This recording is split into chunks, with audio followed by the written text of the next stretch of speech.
Oi, tudo bem? Sejam bem-vindos. Hoje é a nossa 14ª aula. Espero que transcorra de forma tranquila, que hoje possamos aprender muito. Então vamos lá. Vou compartilhar com vocês. Então, boa noite a todos, sejam muito bem-vindos. Agradeço aí a presença de cada um de vocês estarem nesse grupo, compartilhando essas aulas e partilhando com a gente aqui os conhecimentos aí no final, fazendo aquele movimento de troca. Muito obrigada. Hoje será a nossa aula, a 14ª aula do curso Mediunidade e Espiritualidade. Aí, vamos fazer a prece. Vou pegar um pequeno trecho aqui do Evangelho, de forma aleatória.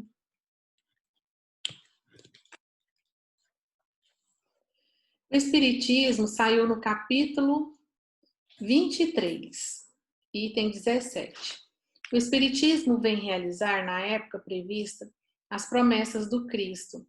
Entretanto, não o pôde fazer sem destruir os abusos. Como Jesus, ele topa com o orgulho, o egoísmo, a ambição, a cupidez, o fanatismo cego, os quais, levado às últimas trincheiras, tentam barrar-lhe o caminho e lhe suscitam entraves e perseguições. Também ele, portanto, tem de combater, mas o tempo das lutas e das perseguições sanguinolentas passou. São todas de ordem moral, as que terá de sofrer, e próximo lhes está o termo. As primeiras duraram séculos, essas durarão apenas alguns anos, porque a luz, em vez de partir de um único foco, irrompe de todos os pontos do globo e abrirá mais pronto os olhos aos cegos. A gente está no tempo de despertar mesmo. Esse período aí que nós estamos passando, né, do Covid-19 é um momento da gente buscar isso, a reflexão, o autoconhecimento, essa oportunidade que nos está sendo dada. Então, convido vocês a estarem sentados aí de forma confortável, puxe o ar e solte. Mestre Jesus, peço a tua bênção no dia de hoje. Abençoe a cada um que aqui está nessas aulas, nessa aula aqui de hoje. E abençoe todos aqueles que também não puderam estar aqui agora. Que essa energia do seu amor incondicional possa ser encaminhado a cada um e ele possa ser expandido no lar de cada um também. Abençoe a nossa aula de hoje. Muito obrigada, que assim seja.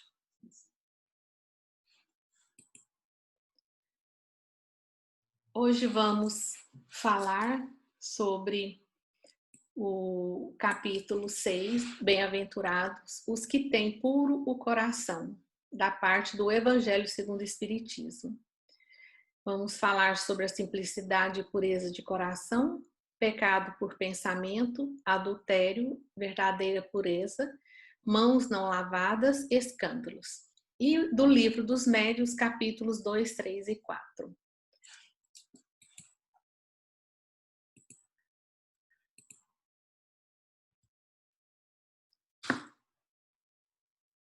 Simplicidade e pureza de coração.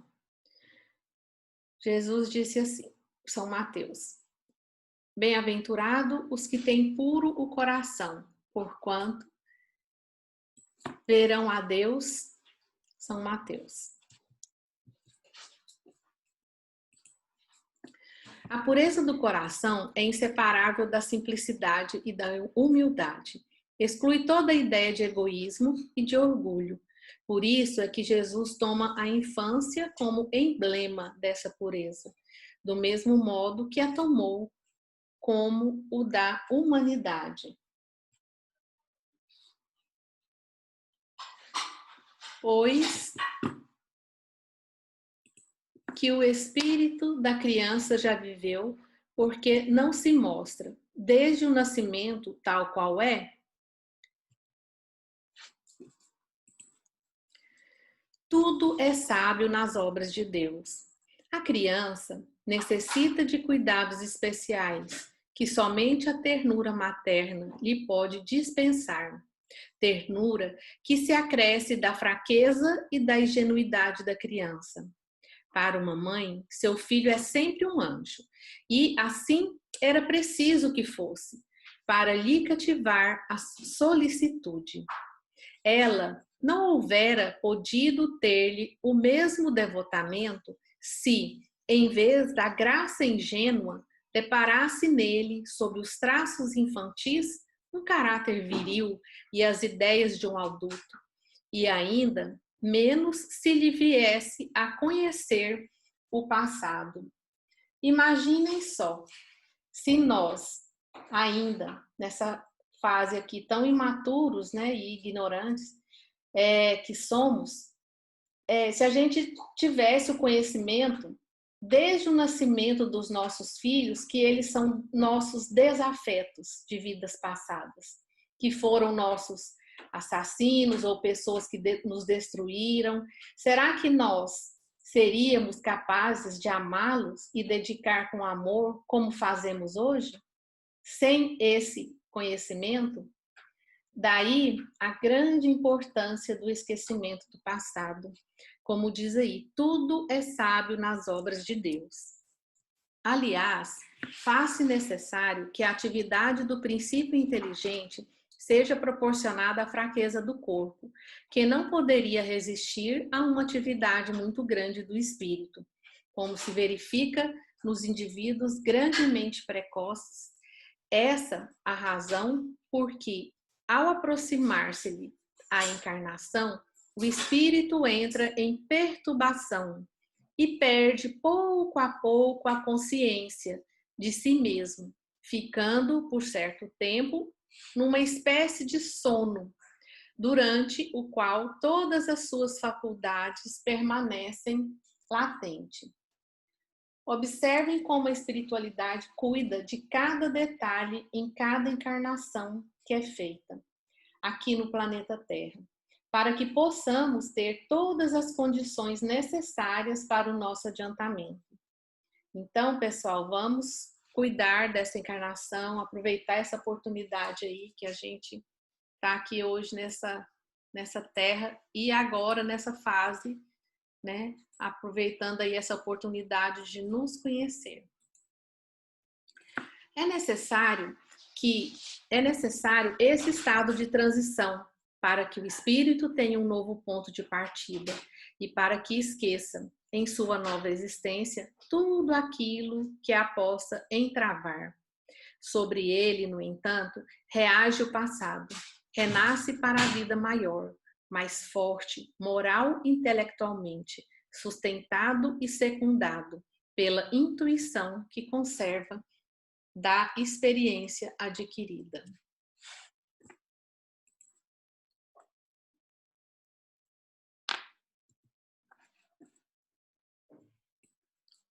A partir do nascimento, suas ideias tomam gradualmente impulso, à medida que os órgãos se desenvolvem, pelo que se pode dizer que, no curso dos primeiros anos, o espírito é verdadeiramente criança, por se acharem ainda adormecidas as ideias que lhe formam o fundo do caráter. Durante o tempo em que seus instintos se conservam amodorrados, ele é mais maleável e, por isso mesmo, mais acessível às impressões capazes de lhe modificarem a natureza e de fazê-lo progredir, o que toma mais fácil a tarefa que incumbe aos pais.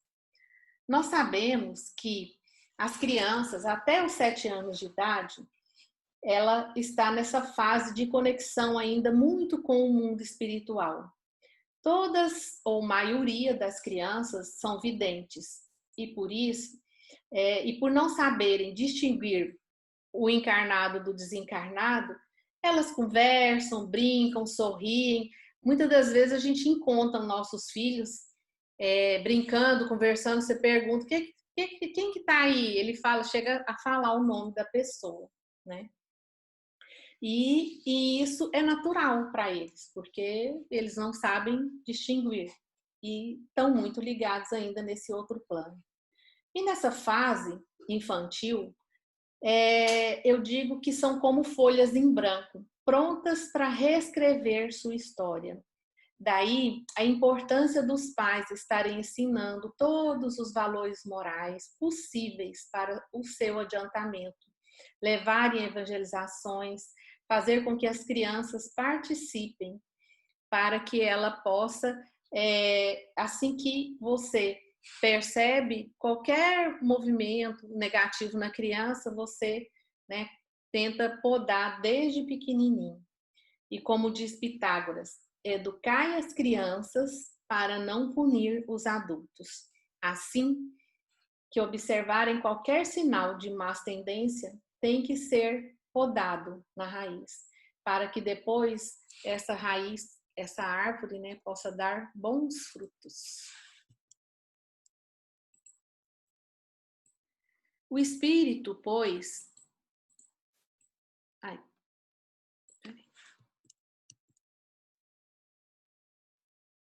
o espírito, pois, enverga temporariamente a túnica da inocência.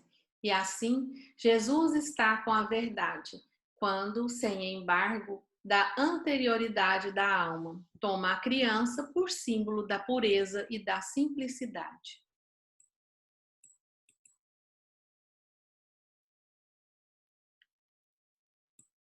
Pecado por pensamentos, adultério. Aprendestes que foi dito aos antigos: não cometereis adultério. Eu, porém, vos digo que aquele que houver olhado uma mulher com mau desejo para com ela, já em seu coração cometeu adultério com ela. São Mateus. A palavra adultério não deve ser absolutamente ser entendida aqui no sentido exclusivo da acepção que lhe é própria, porém, num sentido mais geral. Muitas vezes Jesus a empregou por extensão para designar o mal, o pecado, todo e qualquer pensamento mau. A verdadeira pureza não está somente nos atos, está também no pensamento. Porquanto aquele que tem puro o coração nem sequer pensa no mal. Foi o que Jesus quis dizer. Ele condena o pecado, mesmo em pensamento, porque é sinal de impureza. E aqui tem essa figurinha dizendo: não alimente pensamentos ruins, eles criam raízes. E nós sabemos que quando nós alimentamos muito aquele pensamento, ela vai criando uma forma e vai cristalizando ao nosso redor. Então temos que tomar muito cuidado o que você está alimentando no seu pensamento, na sua vida, que você quer trazer para a sua vida. Verdadeira pureza, mãos não lavadas. Como fosse muito fácil praticar atos exteriores do que se reformar moralmente, lavar as mãos do que expurgar o coração. Iludiram-se a si próprio os homens. Com certeza, é muito mais fácil ajudar as pessoas, fazer caridade externa, participar de eventos sociais de caridade, estar em grupos mediúnicos, do que olhar para dentro de si e trabalhar em nós as nossas mazelas morais. Traduz o que eles dizem: mais fácil lavar as mãos do que expurgar o coração. Não basta se tenham as aparências da pureza. Acima de tudo, é preciso ter a do coração. O coração é que tem que estar puro. E aqui, Allan Kardec nos diz assim: A pureza de coração é inseparável da simplicidade e da humildade. Ela exclui todo pensamento de egoísmo e de orgulho. E é por isso que Jesus toma a criança como símbolo dessa pureza, como a tomou por símbolo de humildade.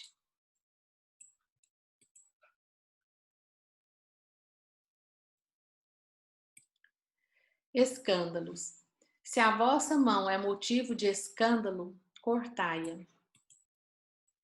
No sentido vulgar, escândalo se diz de toda ação que, de modo ostensivo, vá de encontro à moral ou ao decoro. O escândalo não está na ação em si mesma, mas na repercussão que possa ter. A palavra escândalo implica sempre a ideia de um certo arruído. Muitas pessoas se contentam com evitar o escândalo, porque este lhe faria sofrer o orgulho, lhes acarretaria perda de consideração da parte dos homens. Quando fizer qualquer caridade ou bem a alguém, não sai contando a cada canto do mundo. A verdadeira caridade é aquela que se faz sem esperar nada em troca. Trabalhe seu orgulho. De nada adianta ser caridoso e sair contando, vangloriando tudo o que fez. Trabalha em si a humildade.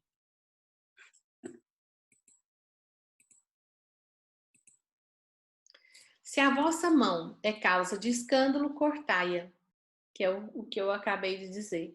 A figura enérgica esta, que seria absurda se tomada ao pé da letra, e que apenas significa que cada um deve destruir em si toda causa de escândalo, isto é, de mal, arrancar do coração do sentimento impuro e toda tendência viciosa. Quer dizer também que para o homem mais vale ser cortada uma das mãos antes que servir essa mão de instrumento para uma ação má, ficar privado da vista, antes que lhe servirem os olhos para conhecer maus pensamentos.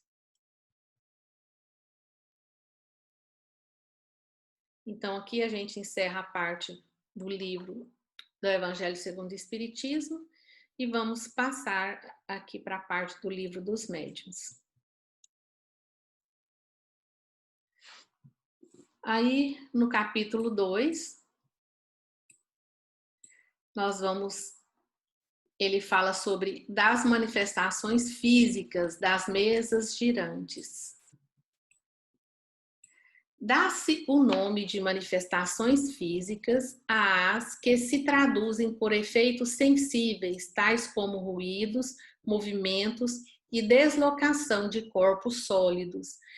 Umas são espontâneas, isto é, independente da vontade de quem quer que seja. Outras podem ser provocadas.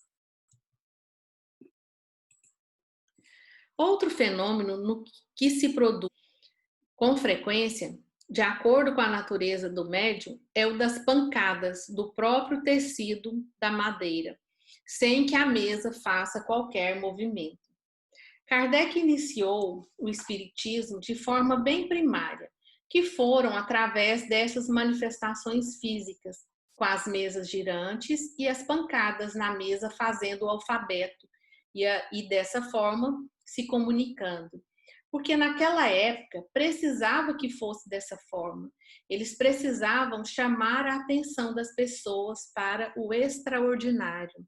Era a forma que eles encontraram para introduzir o espiritismo. No capítulo 3, ele já passa e fala das manifestações inteligentes. Aqui já aperfeiçoou a arte de obter comunicações pelo processo das pancadas alfabéticas, mas o meio continuava a ser muito moroso. Algumas, entretanto, se obtiveram de certa extensão, assim como interessantes revelações sobre o mundo dos espíritos. estes indicaram outros meios e a eles se deve as comunicações escritas. Hoje, as comunicações escritas são conhecidas como psicografias, que é a capacidade atribuída a certos médiuns de escrever mensagens ditadas por espíritos. Aqui, ele ainda traz um exemplo de como eram feitas as comunicações. Eles pegavam aqui essa tábua de madeira, colocavam uma folha de papel embaixo e posta em movimento pela influência de um médium. A mesa começava a traçar caracteres, depois palavras e frases. Simplificou-se gradualmente o processo. E aí, só que era um processo, como ele disse, muito moroso. E daí, né, eles entenderam aqui, reconheceu-se mais tarde que todos aqueles objetos que eles faziam para segurar o lápis não passavam de apêndice de verdadeiras lapiseiras, de que podia prescindir segurando o médium com sua própria mão, o lápis, forçada a um movimento involuntário. A mão escrevia sobre o impulso que lhe imprimia o espírito, e sem o concurso da vontade nem do pensamento do médium. Então, aqui foi um grande passo, porque a partir do momento que o próprio médium poderia pegar a caneta, ele passou a escrever com mais rapidez, né? Então, foi um processo, assim, bem moroso mesmo. Aqui, desculpa, no capítulo 5, da teoria das manifestações físicas. Movimentos e suspensões, ruídos, aumento e diminuição de peso dos corpos. Demonstrada pelo raciocínio e pelos fatos a existência dos espíritos, assim como a possibilidade que tem de atuar sobre a matéria. Trata-se agora de saber como se efetua essa ação e como procedem eles para fazer que se movam as mesas e outros corpos inertes.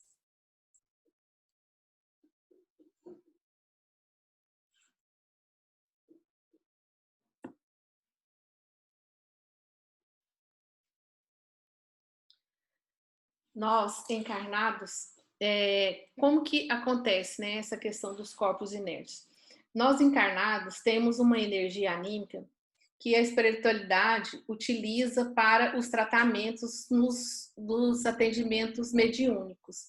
E ela é conhecida como ectoplasma, que essa energia, ela serve para curar os irmãos que estão desencarnados. O que acontece? Quando a pessoa desencarna, ela ainda fica muito ligada ao plano material. E quando ela não consegue seguir a vida como deve ser, ela fica presa aqui, às vezes, né, próximo dos seus entes queridos, ela vai perdendo a energia do seu perispírito e ele vai se deteriorando. E daí, para que o corpo, né, perispiritual desses irmãos possam ser reconstituídos, inclusive de irmãos suicidas, eles precisam dessa energia que só os médiums têm, que é chamada de ectoplasma. E essa energia do ectoplasma é a energia utilizada para mover esses corpos aqui, que eles estão falando. Então, por que as mesas levantavam? Porque uma daquelas pessoas tinha uma energia, que é o ectoplasma, que a gente chama de energia anímica também, que essa energia, ele pegava essa energia e conseguia materializar ali e fazer o movimento do objeto.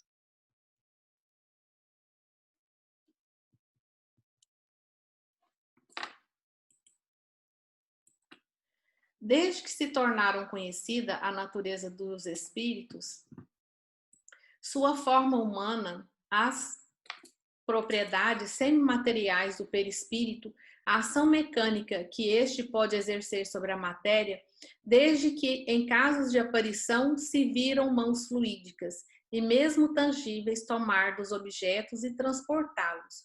Julgou-se como era natural, que o espírito se servia muito simplesmente de suas próprias mãos para fazer que a mesa girasse, e que a força de braço é que ela se erguia no espaço. Mas então, sendo assim, que necessidade havia de médium? Não pode o espírito atuar por si só? Só por si? Então, como eu disse, como nós encarnados temos essa energia anímica, os espíritos, para que eles possam ser tratados, para que eles possam conseguir revigorar suas energias, é necessário essa energia que só o encarnado tem. Daí a necessidade de sim ter um médium. Por isso que existem as casas espíritas. Por isso, porque muitas das vezes as pessoas falam, gente, se os espíritos são tão, por que eles mesmos não podem fazer o trabalho deles lá e por que precisa de nós encarnados? Justamente por causa dessa energia que só nós, os encarnados, temos. E essa energia, ela é utilizada no trabalho mediúnico. Quando uma pessoa, um suicida, vamos supor, tomou veneno, a parte do plexo solar dele, da barriga, fica toda deteriorada. Quando ele recebe um tratamento, de um passe ou um tratamento mediúnico que ele vai ser atendido, é como se passasse ali, a hora que ele recebe a energia anímica, ele reconstitui aquela parte ali, que precisa ser reconstruída para uma nova encarnação. Senão, na nova encarnação, ele ainda vai vir com grandes problemas, nessa parte que ele fez o suicídio.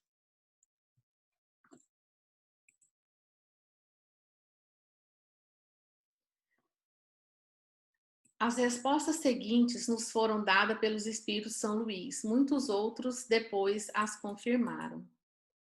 Será o fluido universal uma emanação da divindade? Não. Será uma criação da divindade?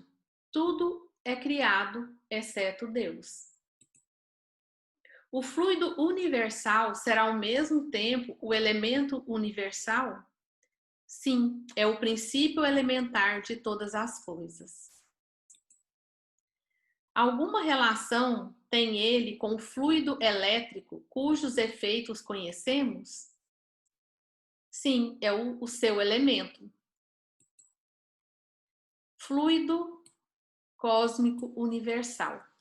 Em Gênesis, Kardec coloca assim: o fluido cósmico universal é a matéria elementar primitiva, cujas modificações e transformações constituem a inumerável variedade dos corpos da natureza. Então, tudo que é vida, existe o fluido universal. É o que dá a vida às plantas, aos animais e a nós encarnados.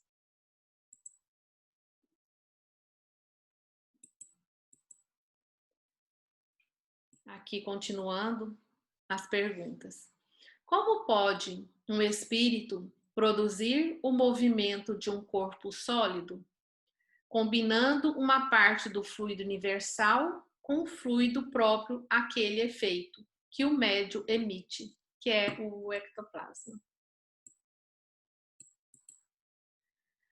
Será com seus próprios membros, de certo modo, solidificados, que os espíritos levantam a mesa? Esta resposta ainda não te levará até onde desejas. Então, ele já diz assim, porque, como está no começo do livro, ainda tem muita coisa para que que a gente possa entender como que isso funciona.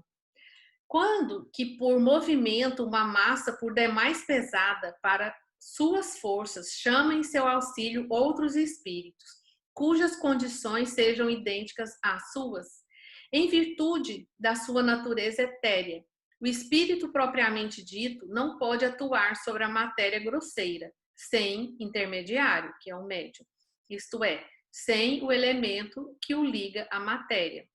Esse elemento que constitui o que chamais de perispírito vos faculta a chave de todos os fenômenos espíritas de ordem material.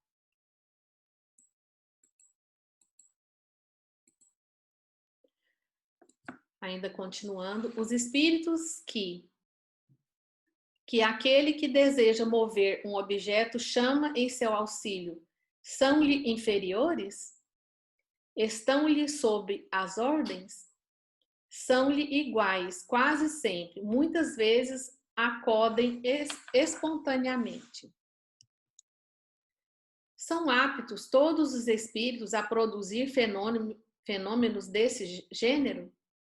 Os que produzem efeitos desta espécie são sempre espíritos inferiores, que ainda não se desprenderam inteiramente de toda a influência material. Então, esses fenômenos não ocorriam só naquela época. Hoje, ainda muitas pessoas chegam até mim falando: nossa, eu estava lá em casa, a cadeira movimentou sem eu fazer nada. Ah, o copo movimentou. E a pessoa fica com medo. O que são isso? São pessoas que são médiums e têm essa energia anímica, e os espíritos pegam essa energia e movimentam ali para poder fazer brincadeira, passar medo, né? Então, são espíritos que ainda estão nessa fase ainda.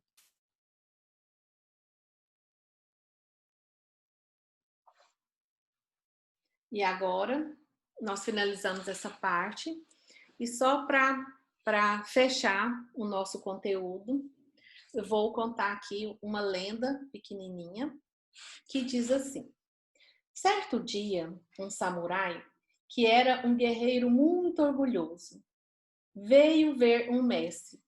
Embora fosse muito famoso, ao olhar o mestre, o samurai sentiu-se repentinamente inferior. Ele então disse ao mestre: por que eu estou me sentindo inferior? Apenas um momento atrás, tudo estava bem. Quando aqui entrei, subitamente me senti inferior e jamais me sentiria assim antes. Encarei a morte muitas vezes, mas nunca experimentei medo algum. Por que estou me sentindo assustado agora? O mestre falou: espere. Quando todos tiverem partido, responderei. Durante todo o dia, pessoas chegavam para ver o mestre, e o samurai estava ficando mais e mais cansado de esperar. Ao anoitecer, quando o quarto estava vazio, o samurai perguntou novamente: agora, o senhor pode me responder por que me sinto inferior? O mestre o levou para fora. Era uma noite de lua cheia, e a lua estava justamente surgindo naquela hora. E ele disse: olhe para essas duas árvores, a árvore alta e a árvore pequena ao seu lado. Ambas estiveram juntas ao lado de minha janela durante anos e nunca houve problema algum. A árvore menor jamais disse à maior: por que me sinto inferior diante de você? Esta árvore é pequena e aquela é grande. Este é o fato, e nunca ouvi sussurro algum sobre isso. O samurai então argumentou: isto se dá porque elas não podem se comparar? E o mestre replicou: então, não precisa me perguntar, você sabe a resposta. Quando você não compara, toda a inferioridade e superioridade desaparecem. Você é o que é, simplesmente existe. Um pequeno arbusto ou uma grande e alta árvore, não importa. Você é você mesmo. Uma folhinha da relva é tão necessária quanto a maior das estrelas.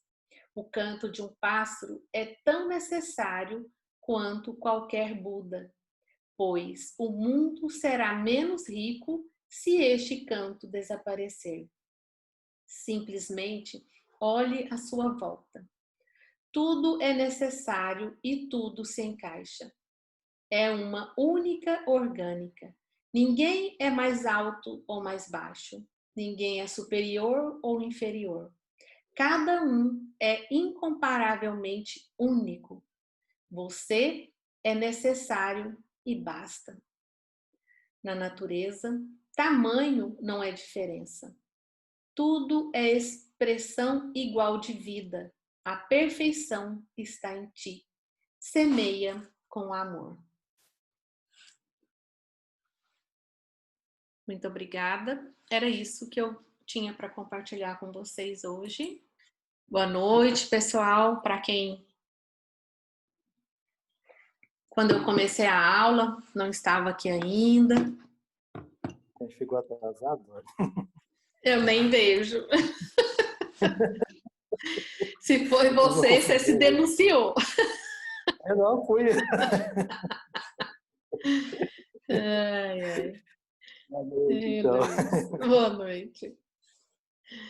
E aí, meus amigos, o que vocês gostariam de compartilhar hoje, ou comentar, ou perguntar? Fiquem à vontade aí. Só uma mesmo que já há algum tempo que eu verifiquei que eu falo muito e não dou opção para as outras pessoas falar, às vezes os seus problemas, tenho que falar sempre os meus, não é?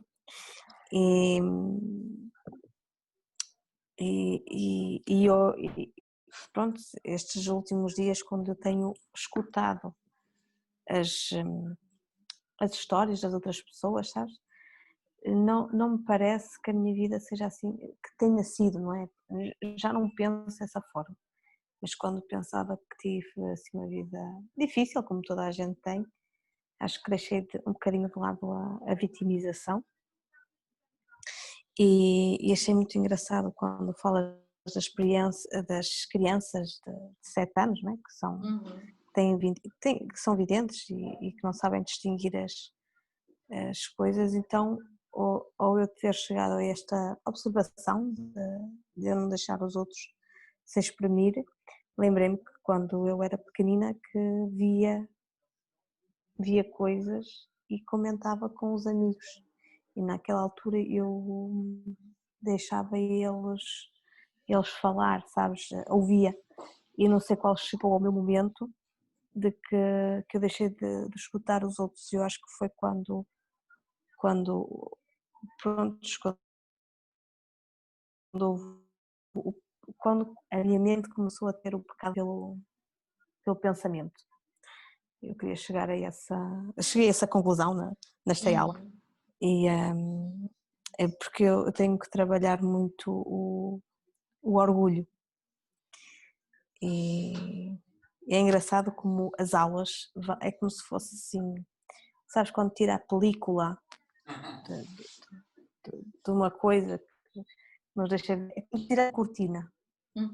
As aulas para mim têm sido um puxar de cortina e ver as coisas assim muito tal qual como elas são, sabes? Eu não sei se eu me estou a fazer entender, tem sido muito explícito para mim.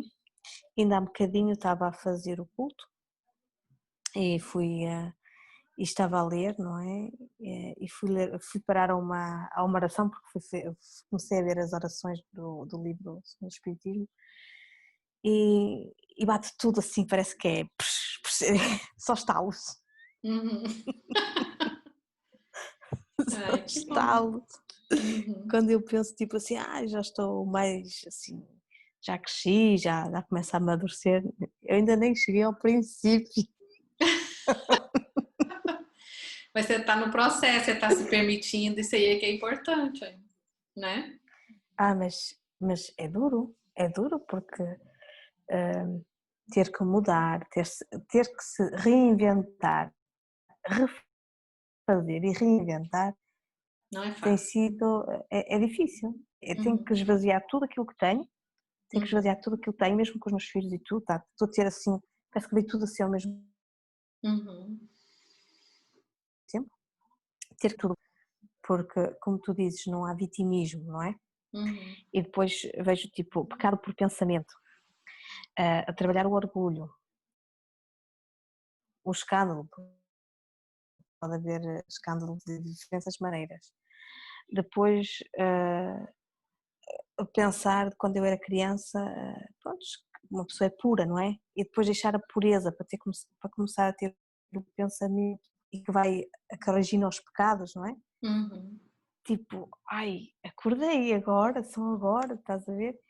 E eu, tipo, vou ter que me reinventar, mas como? Sabes? Agora é andar com pezinhos de lã, não sei se devagarinho, ver o que é que... É assim, eu estou-me a rir, mas por dentro estou assim estou muito... não sei, estou muito esquisita, eu ando muito esquisita. E uma coisa, eu desde que comecei o curso, eu não consigo ouvir barulho. Qualquer coisinha, ou eu fiquei com os ouvidos muito apurados, qualquer coisa me enerva. Se tiver um barulho, eu consigo ouvir os carros agora a passar. Não sei se foi a quarentena, ficamos neste ambiente assim, sabes, assim, sem barulho. Qualquer coisa, um mosquito eu já acordo. Não sei. E era isso que eu queria dizer, que estou na minha reinvenção de mim mesma. Só tenho uma pergunta a fazer. Aqui quando tu falas da energia anímica, o ectoplasma, ele funciona como assim? Como é que ele é uma coisa que, pronto, a energia abrange-nos, né? Está no nosso meio. E os espíritos, eles utilizam, como é que eles utilizam o ectoplasma? Olha, se eu te responder como eu vejo, a Bia vai ter que se ausentar. Tá bom, Bia? Beijinho. O ectoplasma é uma energia que fica ao nosso redor, essa energia anímica. Quando nós estamos num trabalho mediúnico, na parte espiritual, tudo acontece muito rápido. As coisas acontecem mais rápido do que nós encarnados conseguimos imaginar. Então, se o médium está ali vibrando, concentrando, ele é um médium de vibração, ele está ali, mas ele tem muito ectoplasma. O que acontece? A espiritualidade é como se ela passasse assim, ó, e saísse pegando essa energia. Ela é uma energia assim, um pouco verde, e aí eles pegam e passa na pessoa, naquele irmão que precisa, ou naquele órgão, ou naquele lugar. É impressionante, na hora que passa assim, ó, é como se estivesse fazendo assim, ó, reconstituindo assim, ó, o corpo. As dores, você percebe assim que as dores vão se melhorando, sabe? E aí, quando a pessoa começa a diminuir a dor e vê que o seu corpo está voltando, e é um alívio grande demais. E então, eles precisam dessa energia, até mesmo para ter condições de pensar e aceitar uma ajuda para fazer um tratamento. Funciona dessa forma. Então, o médium também pode doar com a imposição das mãos também. E dependendo do tipo de trabalho, quando a gente está no trabalho mediúnico, às vezes a gente precisa que seja imposto às mãos. Nessas horas, às vezes é emanado muita energia anímica também, através das mãos também. Entendeu? Funciona um pouco como o Reiki? Isso. Não. O Reiki é uma energia do universo, né? É uma energia do universo que vai passar por você, utilizar da sua energia também e vai levar para as pessoas. Mas é um pouco diferente, mas também leva o ectoplasma também. O ectoplasma, ele é mais usado para as curas etéreas, vamos dizer assim, perispirituais, sabe? Assim, é quando o perispírito ele está deformado. Não sei se você assistiu O Nosso Lar, quando André Luiz... Várias vezes já. Quando André Luiz, ele está com toda a parte do plexo solar dele destruída e vem aquele irmão que eu esqueci o nome dele, e ele passa as mãos e sai uma energia verde ali. Então, acontece daquele jeito. Ele ia passando a mão, era uma camada, outra mão. Só que nos trabalhos mediúnicos tudo acontece muito rápido, não tem tempo de ficar só passando a mão daquele jeitinho ali, não, entendeu? As coisas às vezes acontecem com maior velocidade, mas acontece dessa forma. É uma energia que todos nós temos, uns em mais quantidades, outros em menos. Entendeu? Entendi. Era isso. Obrigada pela sua participação. Oi, Lucinéia, tudo bem? Tudo jóia, e você? Jóia, também. Com relação a isso que a Sofia estava falando, dessa sensibilidade do ouvido, quando eu comecei no trabalho mediúnico, eu tive essa sensibilidade. E no dia do trabalho em si, eu tenho muito essa sensibilidade ainda. E é igual você falou nessa história que você contou, a gente, todo lugar que você chega, em toda situação, você se compara com alguém ou com alguma coisa. A partir do momento que você se liberta dessa comparação, você começa a se conhecer e saber que, na verdade, você não tem que se comparar a ninguém, cada um é cada um. Justamente. E todos temos dificuldades, né? Isso. E todos nós somos úteis. Se você chega num lugar, né, para poder, olha, eu quero trabalhar. O que você quer fazer, né, numa casa espírita? Não, eu posso fazer o que vocês precisam. Quer que eu atenda lá fora? Quer que todo trabalho é dignificante e faz diferença. Lá no nosso grupo mesmo a gente percebe isso. Todos são importantes, desde aquela pessoa que está lá na porta recebendo os irmãos que estão, que chega mais cedo, que organiza, né, o espaço físico. Tudo isso é de suma importância. Todos são importantes. Não tem um mais, outro menos. Tudo é importante, de igual. É igual você falou. Se você não compara, na verdade somos o quê? Nós somos todos iguais. Ninguém é mais importante ou menos, né? Todo mundo está ali para fazer uma coisa, que é o quê? É doar o que tem de melhor, que é o amor. Independente do trabalho. Eu vou estar na mesa mediúnica ou eu vou estar ajudando a arrumar as cadeiras. Não importa. O importante é que você está ali para servir alguma coisa, né? Essa importância a gente tem até no corpo da gente, né? Se você for enumerar qual o órgão mais importante do seu corpo, não tem, é tudo um conjunto. Assim somos nós no universo. E nos trabalhos também, né? Isso mesmo. Isso mesmo. Viu, Duane? Posso te perguntar? Claro.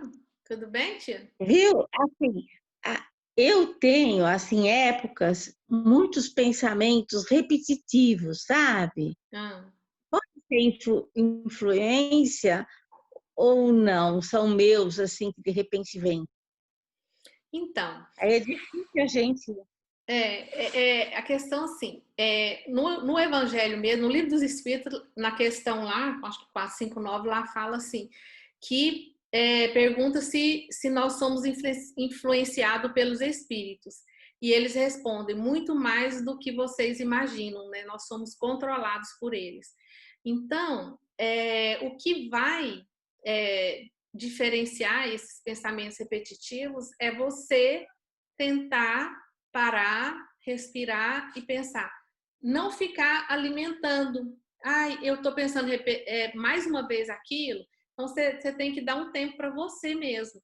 E, assim, uma das coisas que fazem com que a gente permita essa influência, porque, assim, influência nós vamos ter. Agora, a gente pode ter influência de bons espíritos ou de maus espíritos, né? Então, aí vai depender a sua frequência. Então, é importante você acordar, imaginar uma bolha de luz ao redor, te colocando uma proteção. Nós temos aí um chakra, o esplênico, que é um chakra que nos comunica com a espiritualidade, mas é de forma inconsciente. E aí a gente fica à mercê. Então, quando percebe que a pessoa está muito à mercê, parece que isso não é seu, essas coisas estão vindo para mim, não é meu. Então, assim, é importante você mentalizar, não sei, né? Se quem já tem algum conhecimento relacionado aos chakras, mentalizar o esplênico, pedir, fazer uma oração, pedir que esteja protegido esse chakra, que ele não possa estar totalmente, né, aberto, que se for preciso, mentaliza ele. Não sei se a senhora assistiu a aula onde mostrava os chakras. A senhora assistiu ou não? Não. Que eu passei um filme? Não? Não. Eu vou ver qual aula e vou encaminhar para você olhar. Tá. Aí você vai mentalizar onde fica esse esplênico e tudo. Se acontecer alguma coisa assim, numa oração sua, você pode mentalizar você fazendo uma limpeza nele, colocando uma proteçãozinha, que isso aí já ajuda demais a você não ter essas comunicações indesejáveis, por exemplo, entendeu? Tá. Entendi, tá, obrigada. Eu vou passar para você qual aula que é. Tá bom? Tá, obrigada. De nada. Mais alguém gostaria? Bárbara, você não vai perguntar nada, Bárbara? A gente estava conversando um pouquinho antes aqui. Oi, Solange, tudo bom? Oi, Solange, tudo bem? E você? Tudo bem. Deixa eu falar sobre o ectoplasma que a gente doa para aqueles espíritos, né? Que ainda não alcançaram, ainda estão presos na Terra, né? Ainda estão na parte aqui terrena, não sabem ainda que fez a passagem espiritual. Então, a gente, através do Evangelho do Lar, a gente pode convidar, né, qualquer espírito, qualquer pessoa que é permitido ele chegar lá, para a gente poder também fazer oração por eles e tudo. Aí ele recebe, então, o ectoplasma, as coisas boas, as nossas vibrações positivas para eles, né? Uhum. E também através das mesas mediúnicas, como você falou, também ele pode vir no médium, né? Dizer que está sofrendo, que está ainda preso na Terra, né? Uhum. Aí é doutrinado para ele fazer a passagem, depois lá em cima, né? Ele recebe também o que ele passou aqui, ele recebe, como foi esse filme, né? Ele recebe também, como você falou, o ectoplasma, as coisas lá em cima, de outra maneira, né? Sim. Não é isso? Isso. Uhum. Porque assim, os cultos, o culto do Evangelho no Lar, eles funcionam muito como que eu vou comparar? Não. Sabe aquele elevação espiritual, igual a gente está estudando. Assim, a espiritualidade vai pegar vários irmãos que precisam de ver o conteúdo que vai ser trabalhado ali e movimentam eles para assistirem. E naquele momento de oração daquele culto, a espiritualidade aproveita para que emanar o máximo de energia para que eles sejam tocados e aceitem ser recolhidos, aceitem ser cuidados, entendeu? Eu vejo que os cultos, eles são muito nesse intuito, né, de fazer essa psicoeducação, né, que seria essa orientação para esses irmãos, de forma que toque o coração deles e quando eles são tocados, eles permitem ser, porque às vezes a dor deles é tão grande que eles acham que ele não merece, que eles têm vergonha. Então, assim, ali são irmãos que estão para que possam ser cuidados. E a espiritualidade cuida disso daí. E essa energia anímica, ela ajuda também, por exemplo, tanto para o bem quanto para o mal. Por exemplo, uma pessoa que está bebendo muito. Eu estou bebendo aqui muito álcool, fumando, por exemplo. O que acontece? Aquele irmão que desencarnou e era viciado naquele mesmo vício que tem ali, seja o álcool ou qualquer outro, ele vai precisar de sugar aquela energia anímica ali. Ele vai, só que é uma energia... Ele entra na mesma vibração, né? Isso, na nossa mesma vibração. Ele entra naquela vibração e aí ele vai precisar, ele vai se sentir alimentado daquela energia ali. Então, assim, se a pessoa fuma, ele respira aquilo ali, né, ele vai precisar daquela energia e aí ele se alimenta, aí ele gruda mais ainda naquela pessoa, entendeu? Também funciona dessa forma também. Dessa forma, tá. E sobre a criança, né, que você Sim. falou com a criança Jesus falou, né? Se a gente fosse como criança, né? Sim. A gente seria, né? Chegaria lá no céu, né? Chegaria lá.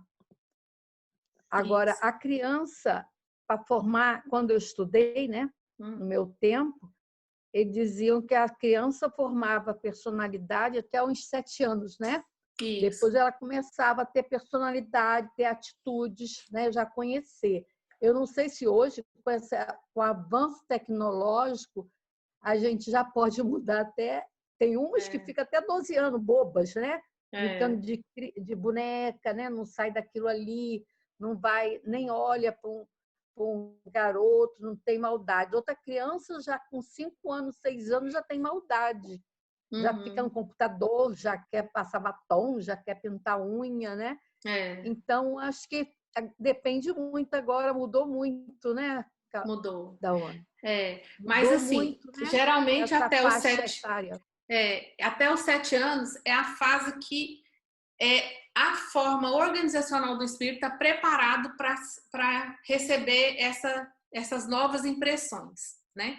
É essa fase que está mais mobilizada.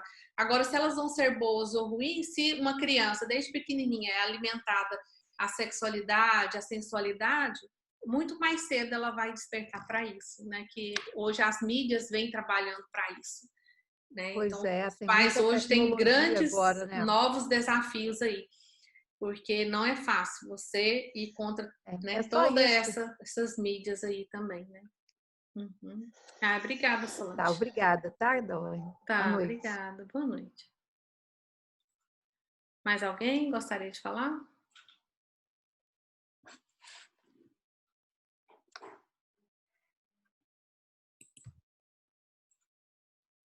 Não? A Bárbara está com o microfone aí. Você quer falar, Bárbara? Sim, boa noite a todos. Boa noite. Tinha muitas perguntas para fazer, mas eu perdia mais 1 hora aqui, por isso nem vale a pena. Nossa Senhora. Então seleciona uma aí. Só uma. Uma pessoa que se enforcou, por exemplo, ela anda aqui, porque dizem que ela, como se enforcou, não é? Como se matou, suicidou. Essa pessoa anda aqui, pronto, falando português, a vaguear por aqui por muitos anos até reencarnar? Ou ela pode reencarnar logo? Olha, geralmente eles dizem caso assim... se enforcou para não fazer sofrer alguém, enforcou-se. Deixou uma carta, pronto. Entendi. Assim, independente de que seja o motivo, nós não temos o direito de nos retirar a vida. Né? Independente que a pessoa está com depressão ou se ela toma remédio, independente qual seja o motivo, não justifica o ato do suicídio. E quando uma pessoa suicida, deteriorando o corpo físico, igual um enforcamento ou tomar um veneno, por muito tempo ela vai ficar sentindo aquela dor aqui no pescoço ou naquele lugar. Então, é como se ela ficasse vagando por tempos até que alguém consiga interceder por aquela pessoa. Daí a importância de quando as pessoas desencarnam em situações assim ou em qualquer outra, a importância das orações. As orações têm um poder infinito de ir lá, de resgatar esse irmão. Ele não precisa, não há necessidade dele ficar ali 10 anos, 20 anos passando por aquela dor.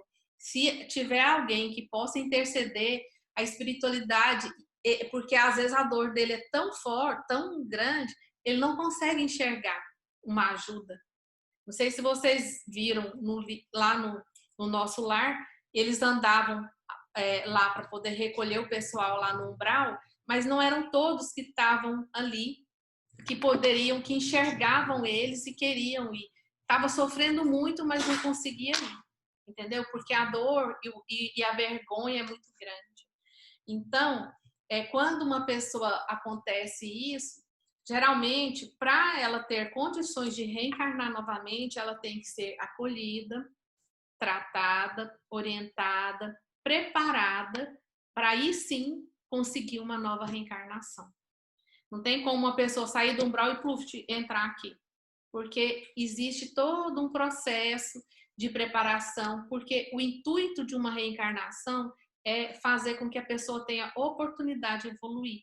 Se uma pessoa vem com o perispírito todo danificado, porque ele acabou de fazer um suicídio, se ele reencarna, ele vai reencarnar sem aquele órgão, sem aquilo, ele não vai conseguir sobreviver, se fosse possível, vamos dizer assim, entendeu?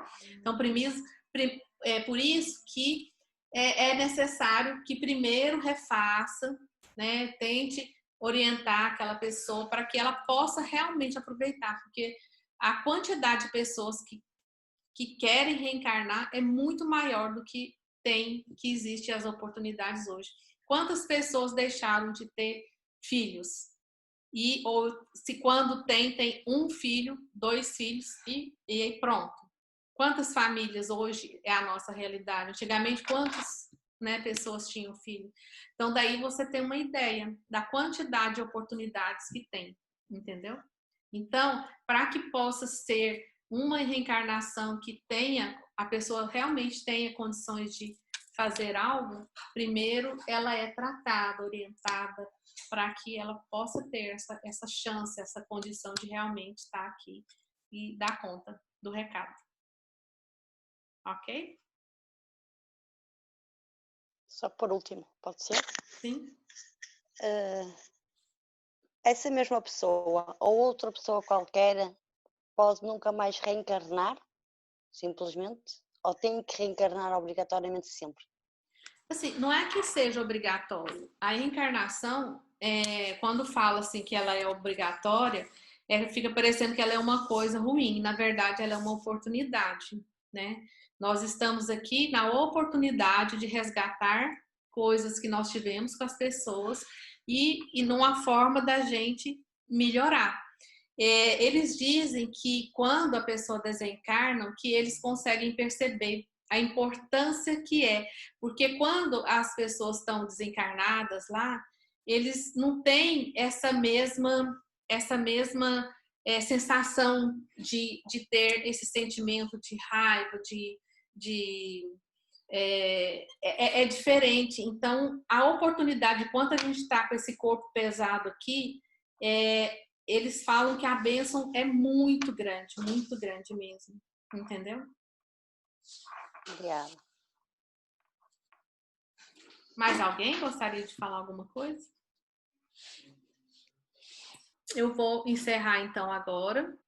Fiquem com Deus, um beijinho, bom final de semana que tá chegando aí, tá? E obrigada.